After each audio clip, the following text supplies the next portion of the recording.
Hello and welcome to Crosstalk, where all things are considered. I'm Peter Lavelle. Conflicting narratives and competing agendas. This is the tragedy of the Syrian conflict. Western media coverage is focused on forcing political outcomes. In the process, the truth is often overlooked and even denied. Another casualty of war.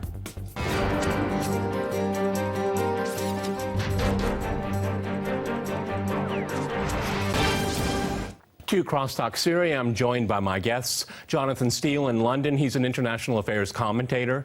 In New York, we have Daniel Lazare. He's an author and freelance journalist who writes frequently about the Middle East and Eastern Europe. And in San Francisco, we cross to Scott Bennett. He is a former U.S. Army psychological warfare officer and counterterrorism analyst. All right, gentlemen, Crosstalk rules in effect. That means you can jump in anytime you want, and I very much appreciate it.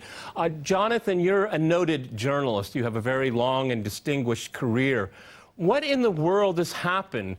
Particularly in this conflict? We could look at other conflicts in the world, Ukraine, and you've talked about that on this program here. But I'm calling this program the media's Syria, because in Western media, primarily in the mainstream, they have a paradigm about what's happening in that country right now, and it is very much at odds with reality that is happening on the ground. It is a propaganda war from what I can see. How did it happen? You've been in the business a long time. Go ahead.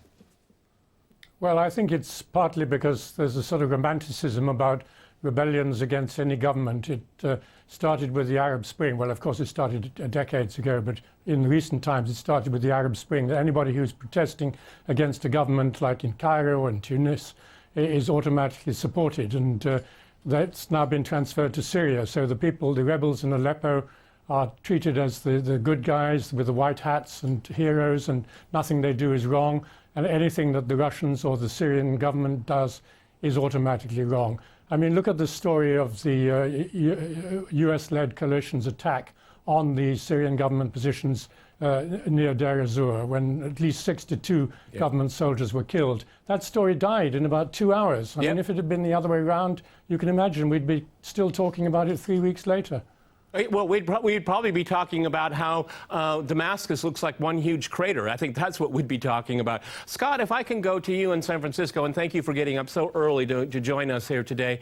One of the great myths that, and it's perpetuated over and over again, is the term moderate.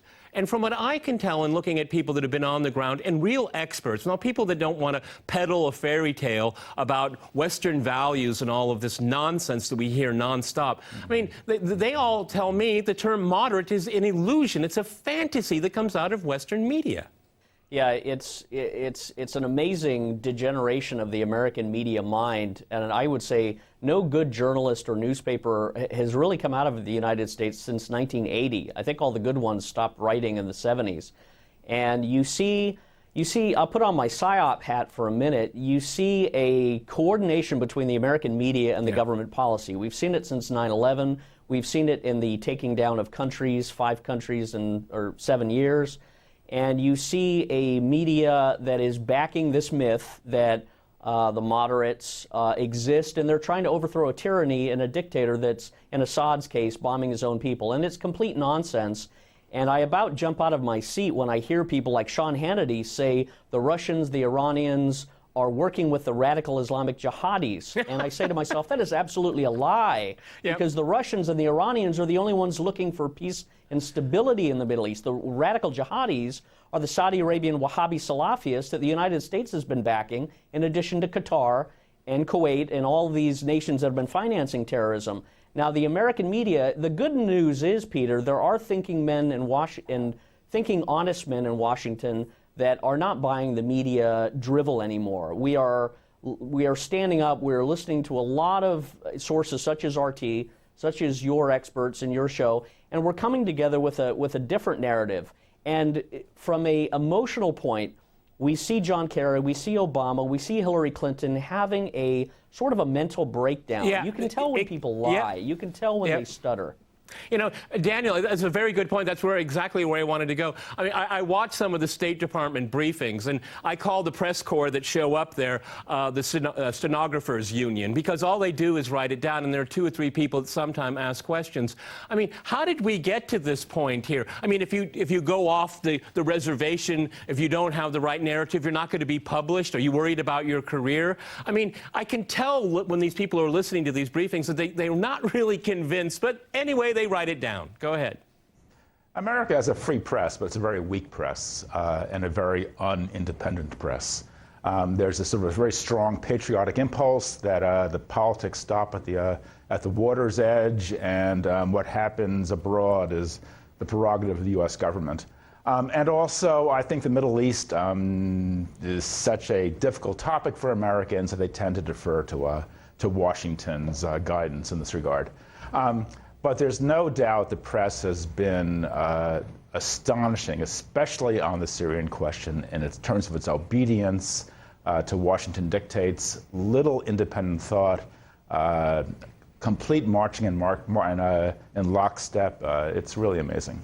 You know, Jonathan, when there was the part of Aleppo was under siege, I'll use what Scott said. I fell out of my chair when they're saying that government forces, Assad's forces, are besieging the city, and it was just the story was completely turned upside down. And I tried to look if there was any kind of corrections or anyone was going to interrogate it, and there was absolutely nothing. I mean, I can understand what different interpretations, but I mean, that's simply not facts that can be reported because it didn't happen. Well, what about the issue of the ceasefire agreement? I mean, the Russians wanted it to be published, the one that they'd made with the US. The US refused to publish it. Well, where's the freedom? Where's the openness? Where's the speech, freedom of speech and all that? I mean, what was the reason for keeping it so quiet? I mean, one perhaps reason is that it required certain things of the rebels. They had to separate themselves from the al-Nusra Front, the al-Qaeda-linked al-Nusra Front. It's changed its name, of course, to Fatah al-Sham, but it's the same people with the same ideology.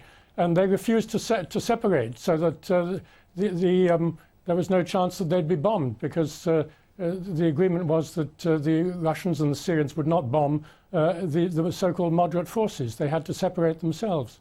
Scott, you know, one of the extraordinary things in the coverage of Syria in the West is that it is the Syrian army that has been doing the heavy lifting for years, fighting terrorism. But you wouldn't get a whiff of that idea from mainstream media. Well, Peter, it'll delight you to know that I'm going to be talking with Senator Dick Black after your show, and I'm going to bring him all the great points that you're making. He is one of the American politicians that is standing up for President Assad and for Russia and for Iran, that is saying these countries represent stability in the Middle East. And he's said before, what have we become as Americans where we're backing these boy beheading, women raping savages that have been causing turmoil and destabilization and infiltrating the Middle East? So these American journalists, and I would correct one thing.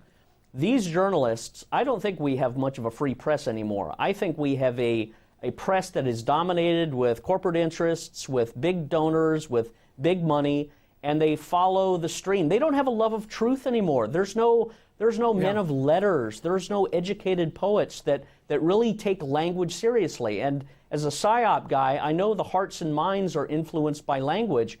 And the American people, Peter, it should encourage you, they're very well familiar with the Russian people and the Russian culture, and I always correct people who try and label Russians Soviets. Yep. No, sorry, they are the Russians, they are the Russian people and the Russian culture, and they represent better values than most American media do. That happened to you when you were on Press TV a couple of days ago. I'm glad that you picked up on that, because it happens sometimes.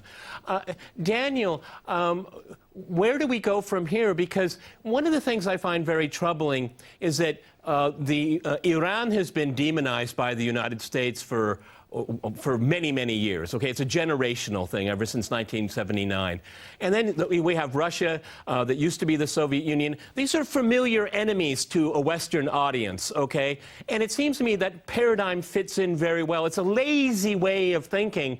And I saw it would happen with Scott. I mean, he was debating someone on another channel, and they used the word Soviet. And it seems to me it's just a template that people like to use. And, oh, well, Iran and Russia, their friend is Syria, so that friend must be a bad guy and against us. Go ahead. Well, I think that that's amazing how these conflicts persist through regime changes from the Soviets to the Russian Federation. But I think that the U.S. wants to keep a tight grip on this region of the world and is very jealous of any intrusion of outside powers, especially Russia. So the U.S. is guarding it as its private turf. It's making a complete mess of things. It's a total disaster. It's destroying a country. But nonetheless, it claims the right to be able to do that in its own, what it regards as its own backyard. You know, Jonathan, one of the extraordinary things is that if this war continues, there will be more refugees leaving the country, going to other places, into the European Union. And that's one of the primary reasons why Russia agreed to intervene legally under international law, because Russia itself will also be impacted on that. And this radicalism can go into the Caucasus. I mean, it's just common sense, but that common sense never gets translated into the mainstream media. No, and then you got these extraordinary statements from the man who was the head of NATO forces in Europe, supreme commander in Europe, claiming that Assad was, quotes, weaponizing, unquotes, the refugees. I mean, what an incredible image. I mean, somehow that Assad has control over millions of refugees and can turn them into weapons. I mean, it's bizarre. Scott, you know, can you reflect upon that? Because, you know, there's no agency with the Syrian people. They're just subjected to terror. That's what we hear all the time. It's not true.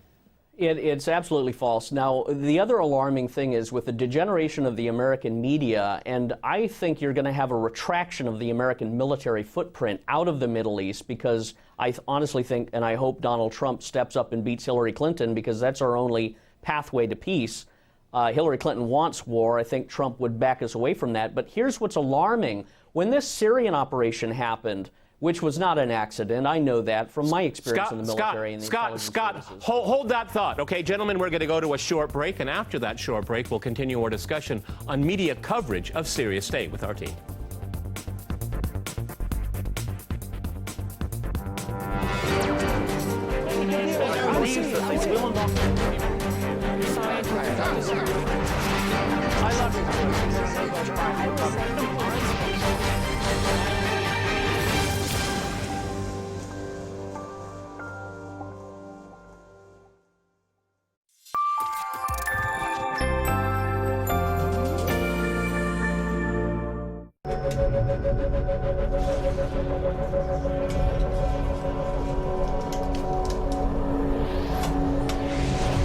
What do you think about sanctions? Easy, right or wrong, but I definitely think sanctions are better than conflict. You don't perform for diplomatic reasons. You perform for humanitarian ways. I'm talking obviously about Edward Snowden. I believe he's a hero. I believe he's coming directly from his heart.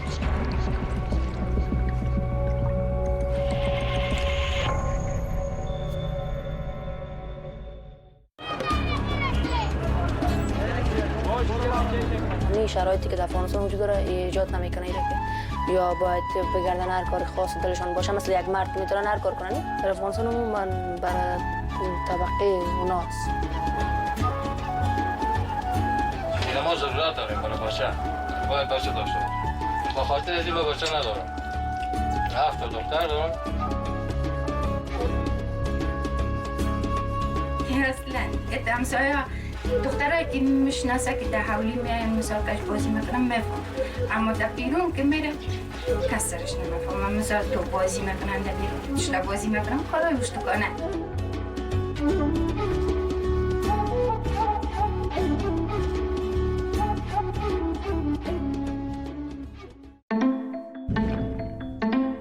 When lawmakers manufacture consent instead of public wealth. When the ruling classes protect only themselves. When the financial merry-go-round lifts only the 1% up. It's time to ignore middle-of-the-road signals. Going underground, bringing real news to Britain and the world.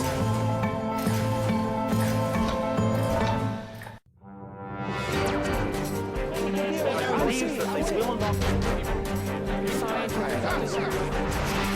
I love you.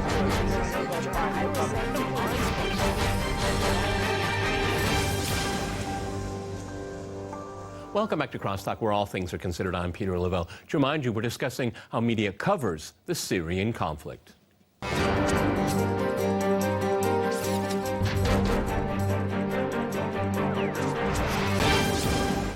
Okay, I'd like to go back to San Francisco. I had to jump in there. Go ahead, Scott. You can finish your point. Well, when you had the Syrian operation where the Americans bombed and destroyed the Syrian forces with A-10s and F-16s, you simultaneously had operations within the United States, which people in the community and the psychological warfare and military environment have looked at as coordinated operations to delude and detract the American consciousness away from Syria into the United States. And specifically, you had a bombing in New York, you had a disruption of a Marine marathon parade, you had 60 schools in Canada evacuated, all supposedly because of domestic disturbances. Now you've got a Black Lives Matter shootings. They do this to distract Americans away from Syria, away from the Middle East, away from the United Nations Potential War Crimes Tribunal for declarations of war, away from the fact that the United States bombed or with Mossad and Israel, bombed the other convoy with laser technology.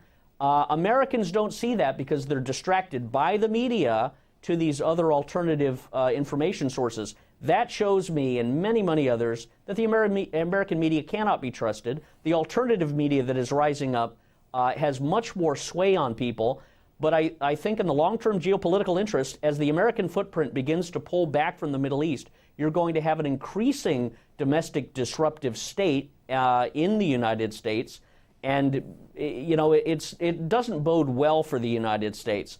But I would also end it by saying Vladimir Putin has a great opportunity, as does Iran and China. They have the opportunity to appeal directly to the American people. You can't trust John Kerry. He's a liar. You can't trust Samantha Power. She's a liar, as is Barack Obama. But they can write a general letter to the American people in the New York Times, the Washington Post, saying, "Dear American people, we do not want a war. If you don't want one either, vote with your heart. Vote to stop these wars. Vote to reject the candidates that want those wars. I really wish the American people would support it." Well, Vladimir Putin had an op-ed not long ago. I think it was in the New York Times, and it was a good op-ed, but it was completely vilified by everyone because they don't know anything about Russia. But let me go to Daniel here.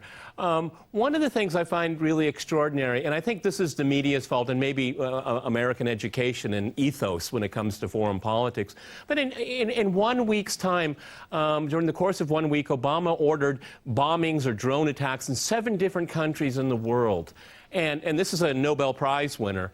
But Americans don't even flinch about that. I mean, the American activity in Syria specifically is against international law. It's a gross violation of sovereignty. But Americans are never taught to think in those terms. And that's why they don't flinch about it. Because, oh, that's what we do. Well, that's simply what we do. I mean, in the 1960s, it was the American media that tipped the balance against the war in Vietnam. But I see the media now is just in lockstep with power. Go ahead, Daniel. Well, first of all, Peter, I want to emphasize that that there's no evidence of any broader coordination where the U.S. Military is somehow arranging the shooting of black people in Charlotte, North Carolina, or that somehow Mossad is involved in the bombing of the convoy in Aleppo. That's, to me, is just crazy talk. The things are bad enough, but the problem in the U.S. is provide the evidence. Let me finish. No, let's say with Daniel. Go ahead. Go ahead, Daniel. But the problem is that the U.S. policy is in total shambles in Syria. The various agencies are working at cross purposes with one another. There are signs of conflict between the Pentagon and the State Department. Possibilities of sabotage, of each one sabotaging the other's operations. It's a shambles. It's not a well-coordinated intelligence operation across the board. It's just a shambolic, farcical operation. And about the American people, I think that you are being a bit unfair. Okay. The American people are not enthusiastic about these adventures. They're not enthusiastic at all. They have lost faith in the ability of the American establishment to run these operations. They think that these imperialist adventures are getting nowhere. I think that's one reason why Trump is as popular as he is, and why Clinton just seems to be such a hollow person who's just repeating the same old tired line that somehow the U.S. is winning the war against ISIS, when the American people know that it really isn't. These forces are growing more and more powerful, and yes, but I mean, but Daniel, but I think I think it's really crucial also to point out is that the American people are not aware of the backing that certain American intelligence agencies and administrations are backing up the bad guys here. And I mean, if you were to explain to them who these people really are and take out the word moderate, I would hope that they would be appalled, but they're not told that. I mean, read every major broadsheet, you know, American allies in the region, rebels, American-backed rebels. I mean, they use this fictional language here. I mean, if they knew who those people really were, then I think that maybe they would be a lot more questioning. But if you don't know that, then why would you question? Go ahead, Daniel. The American people know all too well that they live in a huge oligarchy where the people themselves have little control over foreign policy. Listen, Obama is going to veto the 9/11 Justice Bill, which will allow the victims of 9/11 to sue Saudi Arabia, or at least to investigate Saudi Arabia's involvement. It's a travesty. It's a shocking injustice. And this is not lost on the American people, but they don't know what to do about it. They're at a loss. Their government is out of their control.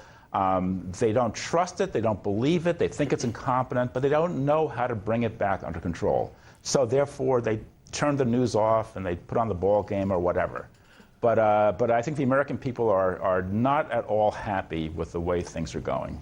You know, Jonathan, is this a phenomenon because Obama is such a weak president when it comes to foreign policy? I mean, he has his underlings, I mean, contradicting him in public. A different agency saying what different agendas they have. And we have Ash Carter here that says, no, I won't back the ceasefire. I mean, and I have the power. I can force it. The ceasefire agreement not to come into play. I mean, is this a function of the deep state of what's happening here and we're just seeing behind the veil, or is it because Obama is just playing golf? Well, I think he has shown himself to be weak on this point that you've raised about Ash Carter. I mean, a previous president of the United States would have sacked the Defense Secretary immediately. You can't publicly oppose a key issue of foreign policy like what's going on in Syria. So that is a sign of weakness. But I mean, the other thing is there's a basic contradiction which they've never resolved, which is who do you support in Syria? Is it the Syrian government, or is it the people who are trying to topple the Syrian government, whether it's IS or the so-called moderate rebels? They never seem to get that right. One minute they're saying, yes, Assad can stay in power a bit longer. Yes, he represents some sort of secularism and some sort of stability and some sort of protection of minorities. But on the other hand, he's a brutal dictator who bombs his own people and so on. They keep getting themselves caught in these contradictions. Well, of course, there are certain contradictions in any foreign policy, but you have to finally get off the fence and say, look, do we support Assad because he stands for more better things than the other side, or do we support the other side? They're trying to have it both ways. They somehow want Assad and the ISIS people to disappear like a puff of smoke with a wave of a magic wand. It's not going to happen. You know, Scott, I find it really tragic that a lot of media always tries to look for virtue, and when politics is not about virtue, unfortunately. It's a different species here. But, you know, Scott, you know what? Just recently, John Kerry is calling for a no-fly zone. And with the ceasefire, I mean, it was an amazing step. The Assad government agreed, because Russia was going to back it up, that certain areas there would not be any planes. Okay, that was part of the deal. Now Kerry's saying, after the Americans bomb Syria and kill Syrian troops, now he wants this again. And I went through all the major papers before we came and convened here today. And when I first read this, I thought, well, my goodness. I mean, now the United States will be official air cover of ISIS and other terrorist groups. But as I was reading all the broadsheets, nobody came up with the same conclusion. But mine is the obvious conclusion. But no one there is talking about it. This is what I'm getting at. Go ahead, Scott. Yeah. Well, keep in mind, there's in a military frame of mind, you have a goal, you have objectives, you have strategy, you have tactics. The goal of the United States since George Bush carried under Obama has been U.S. hegemony over the world. That's the goal. The objective has been destabilization of the competitors.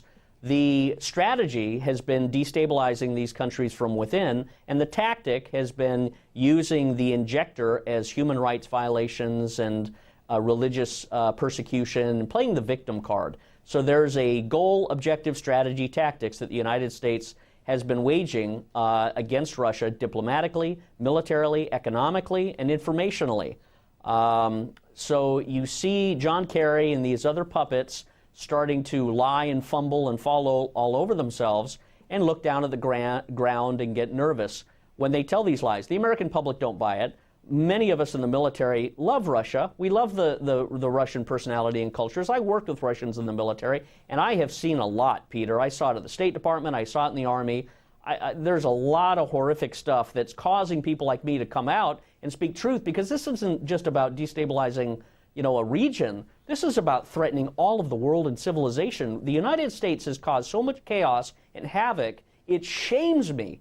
And so does it many other politicians to say, what have we become? Okay. What in the heck are we doing? We have ravaged Europe, and the way to correct it is to have good people rise up to Congress, and I will do that myself, taking this platform, and I will challenge people. Let me go to Daniel. Give Daniel here the last word here. Daniel, again, returning to the media. I mean, we had all of this coverage of the illegal invasion of Iraq in 2003, and we see it repeated over and over again, and I don't see anybody in media held accountable. Do you agree with that or not?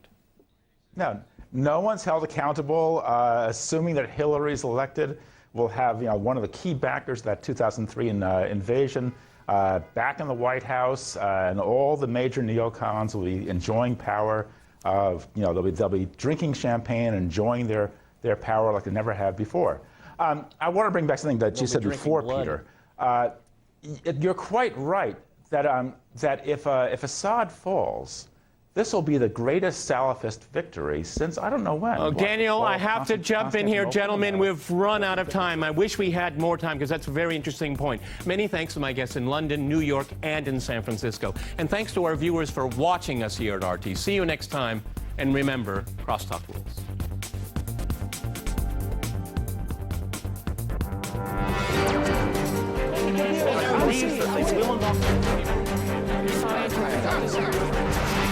I love you.